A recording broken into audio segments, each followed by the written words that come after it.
Well, hello and welcome to this week's Along the Journey. Now, if you're familiar at all with the Triad region of North Carolina, then the skyline behind me, easily recognizable. We are along the city of Winston-Salem. And we're here today because when I think about Winston-Salem, I think about the idea of investments. I think about the rich banking history and heritage in the city, financial institutions, great deal of investments that happen there. I think about the investment in Research Park. I think of the great investments in a certain agricultural crop that was really at the core of this great city for many years. I think about the investment in parks and recreation and real estate, particularly downtown at this moment. And so when I think about investments, I think about you and I. I'm sure we've had some good ones, we've had some bad ones. We look for those that yield strong returns. There's nothing wrong with that. Scripture would say be prudent, steward what's been given to you well, and that's a good thing.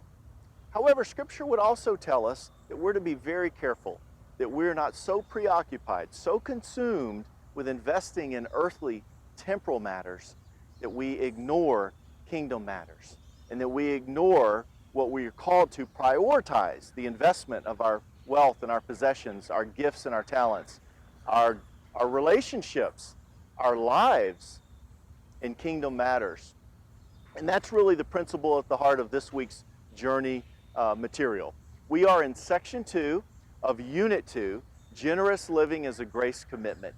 And we're going to be looking at this idea of how we view investing what God has gifted us.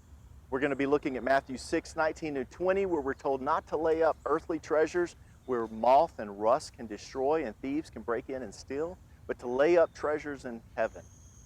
And as we do, we are going to be challenged by the principle of what Jim Elliot would say. You know, he is no fool. The missionary, he would say, he is no fool who gives up what he cannot keep in order to gain what he cannot lose. And so in that perspective, we get 3 key points this week in Journey. Number 1, in the equipping section, you're going to be becoming your own auditor. We're going to look back at your calendar. We want to look back at your financial records. We want you to look back at where your skills and your gifts have been utilized over the past 2 or 3 years. And as an independent auditor, what have you determined is the priority of your life these past 2 or 3 years? Number 2, in the missions section, we're going to put feet to the conversations that we have had over the past 7 weeks. And we're going to challenge one another to have meaningful conversations, not necessarily spiritual conversations, but meaningful, intentional conversations, relational conversations with that individual or individuals that God has placed on your heart and He has placed in your paths to be on mission for throughout this journey. And then thirdly, we're going to realize that in the area of investing all that we have for kingdom ministry, there's a great deal of trust and faith that is involved.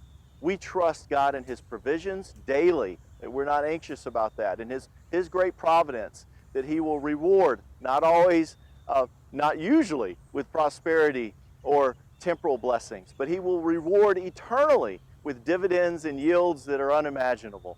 And but we go to Him in prayer over that. And I would suggest that with your group, you identify an area that you're having a difficult time laying over to Him in full trust, investing with Him in full trust. And whatever that is, your time, your relationships, your possessions, your home, whatever it might be.